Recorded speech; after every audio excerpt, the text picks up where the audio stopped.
Hello guys, কেমন আছেন? আশা করি সবাই ভালো আছেন। আমরা গতকালকে গিয়েছিলাম আমাদের আর্থিক উদ্দীপনা হিলমেল শোতে। তো আমরা বের হইতে অনেক লেট করেছি বাসা থেকে, সেই জন্য আসলে গির্জাটা দেখি অনেকটা শেষের পথে।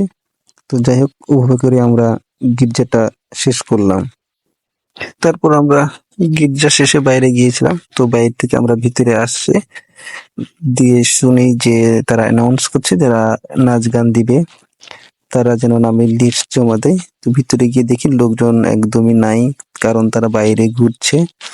তো কিছুক্ষণের মধ্যেই আর কি শুরু হবে সাংস্কৃতিক অনুষ্ঠান।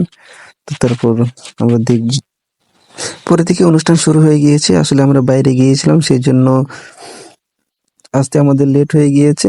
অলরেডি অনুষ্ঠান, নাচা গানা সব শুরু হয়ে গিয়েছে। যাই হোক, যেটুকু সময় পেয়েছি আমরা দেখেছি। পিছন থেকে ভিডিও করার কারণে আসলে সুবিধা করতে পারছিলাম না ভিডিও করার জন্য।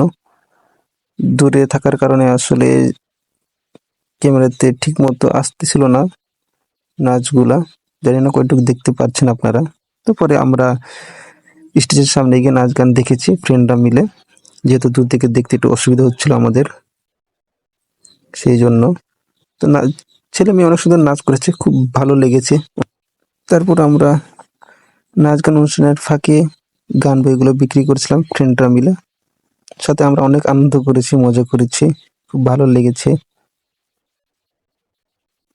গান বইগুলো যাই হোক অনেক বেশি বিক্রি হয়ে গিয়েছে, সব মানে সব বিক্রি হয়ে গেছে।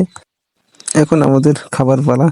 খাবার খেতে এসে দেখি অনেক সিরিয়াল, খেতে আমাদের অনেক দেরি হয়ে গিয়েছে। একটা থেকে চান্স নিতে নিতে 4টাই বেজে গিয়েছে, আর অনেক ক্ষুধা লাগছিল। যাই হোক, পরে আমরা ভাত খেতে পেরেছি। যাই হোক, অনেক রাত হয়ে গিয়েছে, এখন যাওয়ার পালা। মামা ভাগ্নার অনেকদিন পর দেখা, ভাবলাম ভিডিওটা করিয়ে নিই, স্মৃতি হিসেবে থেকে যাবে। তো অনেক রাত হয়ে গিয়েছে, তো আমরা চলে যাব এখন। সো সবাই ভালো থাকেন, টাটা, বাই বাই, দেখা হবে পরের ভিডিওতে।